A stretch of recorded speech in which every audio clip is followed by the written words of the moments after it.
10 second तक जोरदार तालियों के साथ स्वागत करें।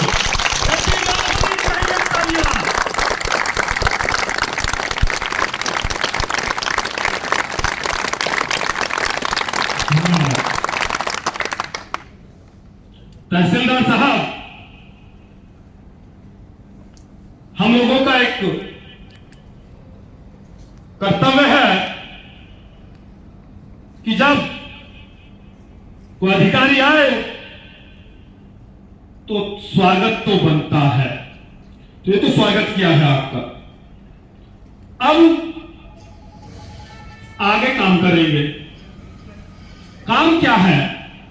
तहसीलदार साहब, उत्तर प्रदेश की सरकार में मुख्यमंत्री योगी आदित्यनाथ जी और देश के प्रधानमंत्री नरेंद्र मोदी जी, दोनों नेताओं ने आप जैसे अधिकारियों को यहां भेजा कि सदर तहसील में तैनात हो जाइए, जो गौतम बुद्ध नगर की सदर तहसील है, और उस तहसील में भ्रष्टाचार नहीं होना चाहिए, अत्याचार नहीं होना चाहिए, शोषण नहीं होना चाहिए, अनाचार नहीं होना चाहिए। लेकिन आपकी तैनाती के बाद अगर भ्रष्टाचार होता है तो सरकार और सरकार के बाद हम लोगों के लिए डूब मरने की जगह नहीं है साहब। आप यहां तहसीलदार हैं, आपके सानिध्य में तमाम लेखपाल, तमाम कानूनगो पीड़ित किसानों से दाखिल खारिज के नाम पर हजारों हजार रुपए मांग करते हैं, और आपके लेखपाल तो इतने बड़े हो गए हैं कि मैंने लाइसेंस की फाइल डाली। आज तक मेरे लाइसेंस की फाइल के लिए कई बार तहसील में आया और कई बार फोन किए। एक बार फोन उठाने के बाद आज तक उस आदमी ने मेरा फोन नहीं उठाया। आम किसानों के शोषण करता है ये लोग।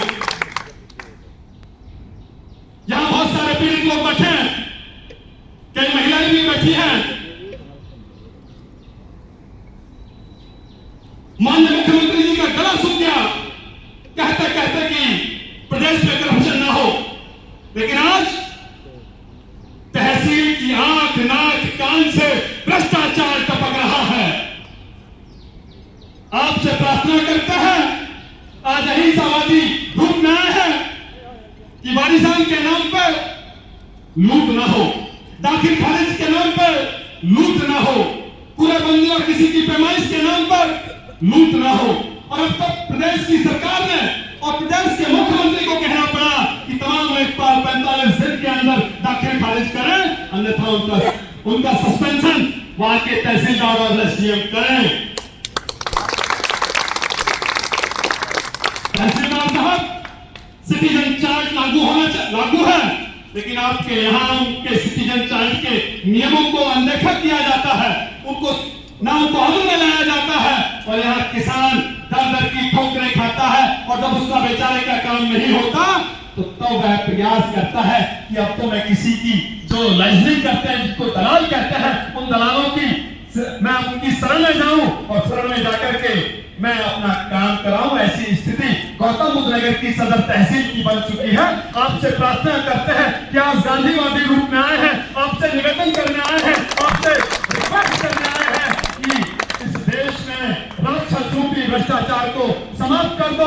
भगत सिंह, राजगुरु, सुखदेव, चंद्रशेखर आजाद, कोतवाल, धन सिंह गुर्जर, वीर विजय सिंह पथिक और झांसी की रानी, तमाम ऐसे लाखों क्रांतिकारियों ने अपने आप को बलिदान कर दिया इस देश को आजाद कराने के लिए। उनका सपना था कि आजाद होने के बाद मेरे देश के अंतिम व्यक्ति जो गरीब है, दलित है, शोषित है, उसको भी उसी तरीके से न्याय मिलना चाहिए जिस तरीके से क्षेत्र के एमएलए, एमपीओ को और यहाँ के सम्रांत लोगों को आप कुर्सियों पर बैठा करके चाय पिलाते हैं। अरे उनको चाय ना पिलाए, पानी ना पिलाए, उनकी फरियाद को समाप्त कर ले, यही काफी है।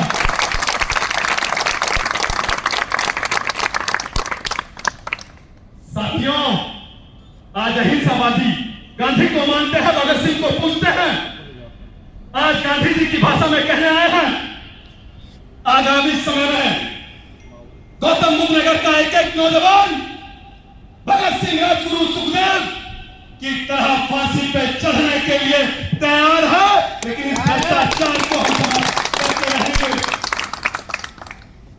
हमने अपनी बात को कहा ज्ञापन मुख्यमंत्री के नाम है और एक ज्ञापन उप जिलाधिकारी के नाम है।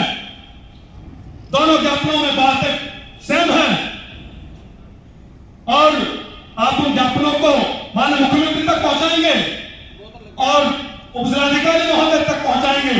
इस तहसील में देखा गया कि यहाँ के किसान को दौड़ा दौड़ा करके पीटा गया। यहाँ की दादी अम्माओं को सुना तक नहीं जाता, उनके पास किराए के लिए पैसे नहीं है, उनके लिए भोजन के लिए पैसे नहीं है। यहाँ तो साहब ये हाईटेक शहर है, यहाँ तो नल भी नहीं है, अब तो पानी भी मोल का खरीद के पीना पड़ता है। इनकी बात को सुन लीजिए, अन्यथा साहब बददुआएं लगेंगी, बददुआएं, जो लोग काम नहीं कर रहे हैं। दूसरी बात यह है तहसीलदार साहब, जितने भी इस तहसील में पिछले 5 वर्ष से तैनात लोग हैं, जिनका समय 3 वर्ष से अधिक हो गया है, कृपया उनका तबादला भी कराने का काम करें, अन्यथा हम तबादला करेंगे जो लोगों का।